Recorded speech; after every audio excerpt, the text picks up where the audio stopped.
Jack Smith, after the Supreme Court's decision in the presidential immunity case, Jack Smith filed a superseding indictment against Trump, and then a brief that laid out the government's arguments against immunity and asked the judge to unseal it. Judge Tanya Chutkin, who's been doing the bidding of Jack Smith in that case. And obviously, with a month to go before the election, this is no longer about getting Trump in court, at least not before the election.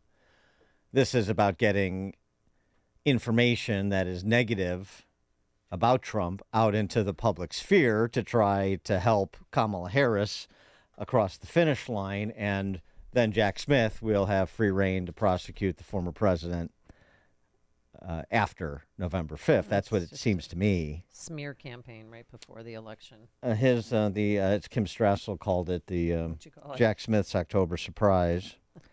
But the interesting thing is I was concerned about this, concerned about Trump, the convicted felon, and it's interesting how little people care.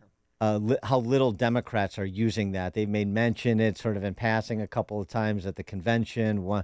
Maybe once Kamala referenced it during the debate, but it tells you it doesn't have very much currency. So, Jack Smith just has this Elliot Ness complex, and he's going to go to the mat regardless. He's a zealot. I remember Biden mentioned it just one time during their debate, and it didn't stick because people don't care. People know.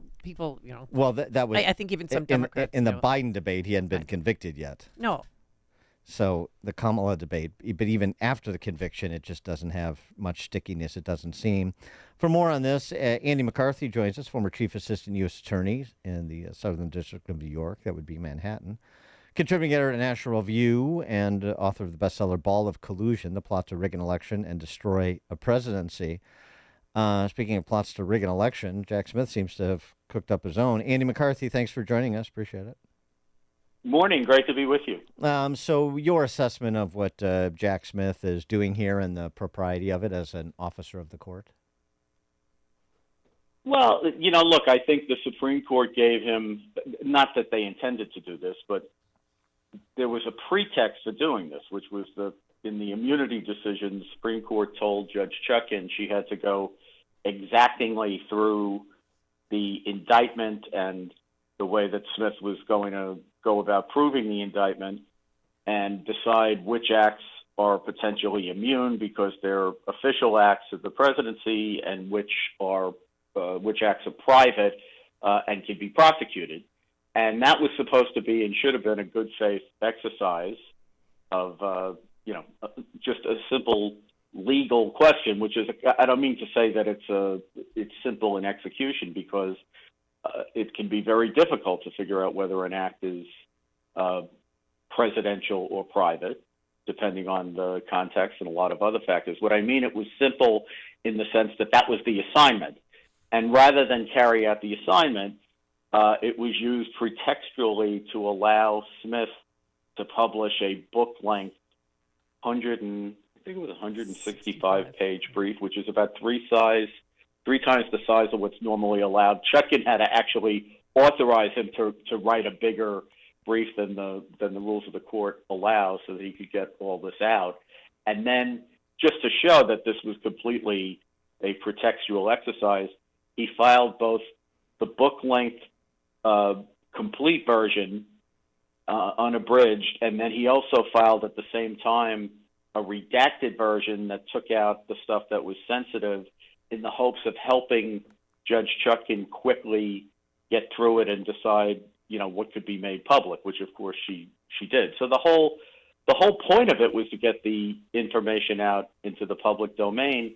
But I don't think that's a surprise because this whole exercise of this prosecution, and I don't mean just this one, but this one in conjunction with the Florida case, it was strategically indicted with the plan of tying Trump to federal courtrooms from March through Election Day. I mean, they were planning to have back-to-back 2 to 3 month trials that Trump would have to attend rather than be out campaigning. That was his plan all along. The immunity decision by the Supreme Court, I'll put aside for now Judge Cannon's decision to dismiss the Florida case. But the immunity decision from the Supreme Court threw a wrench in the works so that it turned out Smith was never going to get to trial.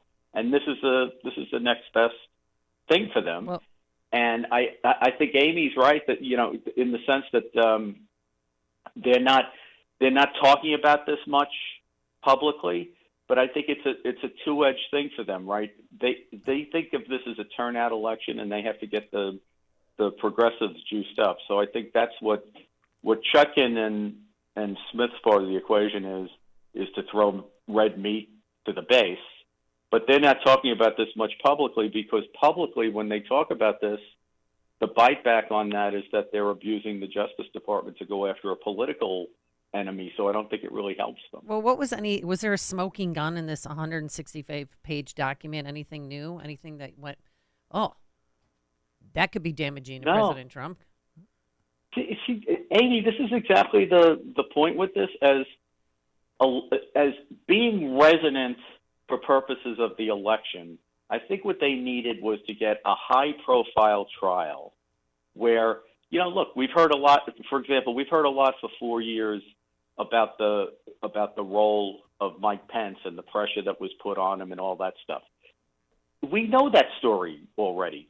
Now, what would be electrifying, if that's not too loaded a word, and I suppose it would be if Smith had gotten Pence to testify, in September or October, and then they convicted Trump in court. That would be a big deal, right? But otherwise, we've had everybody in America watch January 6th happen on television in real time. Then we had an impeachment and an impeachment trial in the Senate. Then we had a high-profile, slickly produced House January 6th committee thing, half of which was in prime time, so they would try to get people to watch it. And almost none of it is new. We've all known the basic story since the first day. So I don't think continuing to tell the story on paper resonates with people in any kind of a material way.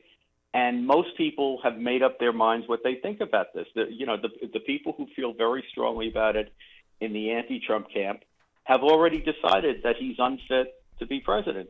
The MAGA people who feel equally strongly about it think, have decided that it says whatever it says about Trump, but in the meantime, we've had 4 years of complete dysfunction under the Biden-Harris administration, and that you have to take it, you can't look at this thing in a vacuum. You have to look at the whole, the choice in November, and,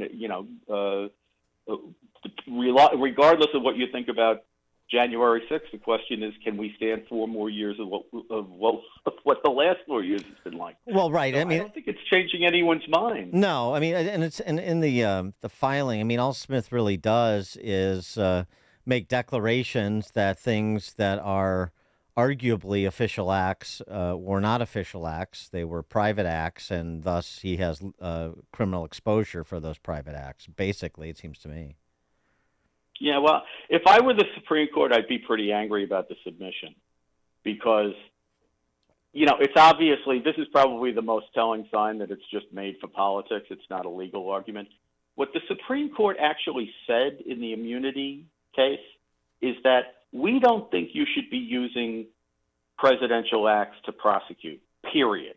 Now, we're not going to go any further than we need to go today, which is to say, if something is at the core of executive power, like an Article II power, like Trump's control over the Justice Department, which Smith wanted to turn into a crime, you're not allowed to do that because that's core Article II activity, and that's absolutely immune. But what the court was very clear that we're not saying that we're going to ultimately find that all presidential acts aren't absolutely immune. All we're saying is for today, we don't have to go any further than to say core acts are absolutely immune, and everything else the president does under the auspices of being president is at least presumptively immune, and it may ultimately be absolutely immune. So what they're trying to say to Smith is, don't do this. And what Smith's brief says is basically, the I'm going to do it immunity anyway. decision is basically it's a little bump in the road. Presumptive immunity is easy to overcome. I can just say a few things and presto, it's overcome. And that's not what the court said. The court was basically saying, we didn't do this for a quarter of a millennium for good reasons, because the chief executive's role in our constitutional system is essential. And if a prosecutor is allowed to make the president fear that the execution of his authority will be second-guessed later on and turned into a felony, then the presidency can't perform its role in the system. So that was the court's message, and Smith basically ignored it. And I think he'll get away with it with Chutkan unless Trump wins. If Trump wins the election, this case is going away anyway. Right. But if he doesn't, then Smith will get away with this with Chutkan probably. But I think he may have headwinds in the Court of Appeals, and I think the Supreme Court's going to be very annoyed that he basically ignored their decision. Trump was in Butler, Pennsylvania. His triumphant return this weekend, as everyone knows. So 2 failed assassination attempts on Trump in the last few months. Also, a assassination plot, you mentioned her, against Judge Eileen Cannon that has not gotten a lot of attention, but probably deserves some attention. And of course, it was some guy from Illinois. And because again, here is the tone of our politics and so on and so forth. I mean, this was obviously related. The motivation was related to her rulings in the documents case that upset so many hysterics on the left. I just want sort of you to address that. I mean, this is on the back of the assassination plot against Brett Kavanaugh and the rhetoric of Chucky Schumer and others in the direction of Supreme Court justices whose rulings they don't like. It's not just elected officials; it's the appointed ones too. Yeah, that's right. But I think what has people rightly whipped up is the double standard. They keep talking about Trump as an insurrectionist and as somebody who incited the riot. Now, from my perspective, I think that Trump is politically and morally responsible for the riot. And I've said that from the beginning. But I'm pretty clinical about legal stuff, especially having actually prosecuted terrorists for incitement. And it's a very tough legal test. I don't think we ought to be talking about Trump as if he caused the Capitol riot, because from a legal standpoint, they haven't charged him with it because they don't have evidence of it. Mm-hmm. Yet the political rhetoric is that he caused it. And it can't be that Trump, by saying what he said, notwithstanding that he threw in there, let's peacefully march, which of course never gets reported when they're talking about his speech, you're going to hold him responsible for a 3.5-hour riot. And yet all of the left's rhetoric, which gave us months of lethal rioting in the George Floyd aftermath, and has been a staple of radical left-wing politics and activism since I've been on this planet. We're supposed to turn a deaf ear to all of that as if it doesn't matter. And naturally, a part of this is that they don't cover these events. So you have, with all the rhetoric about Trump causing a riot that they can't charge him with because legally he didn't actually incite it, you wouldn't even know. I mean, there's been almost zero reporting about the fact that a guy has actually been indicted and is in custody for making actual threats to kidnap and kill Judge Cannon and her family. And the reason they won't cover it is obvious.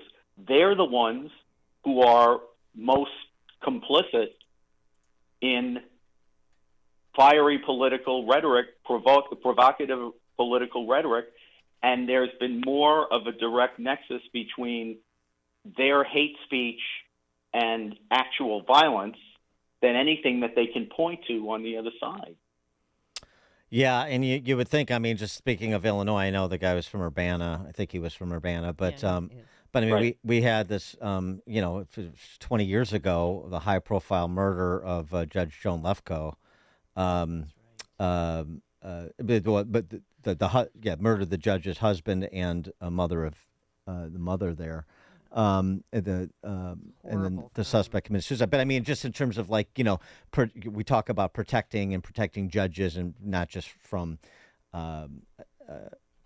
people that appear in their courtrooms, which is an issue. Obviously, you're dealing with violent criminals often, but just generally speaking. And then there's very little said about Eileen Cannon because the entire bar was trying to get her defrocked essentially after she dismissed the case against Trump.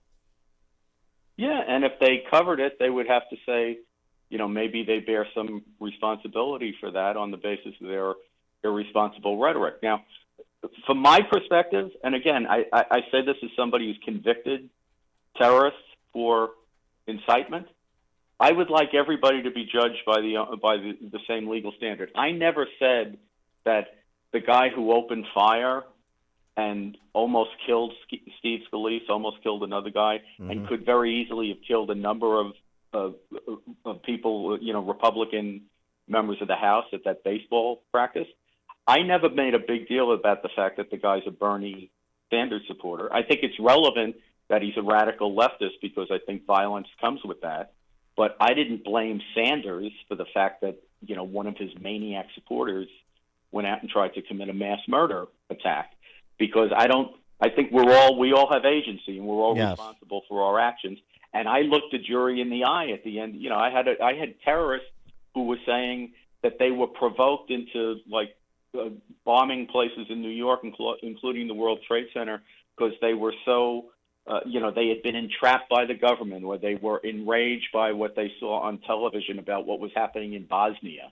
And I asked the jury, and I'd ask anyone, what would it take for somebody to say something to you that would incite you into committing a mass murder attack? Right. It can't be done, right? You're either wired like that or you're not. So I think it's very irresponsible for people on both sides to say that the things that we say in hot political rhetoric are responsible for maniacs who go out and commit murder. But if you're going to play that game, it's got to be played equally on both sides, and of course it never is.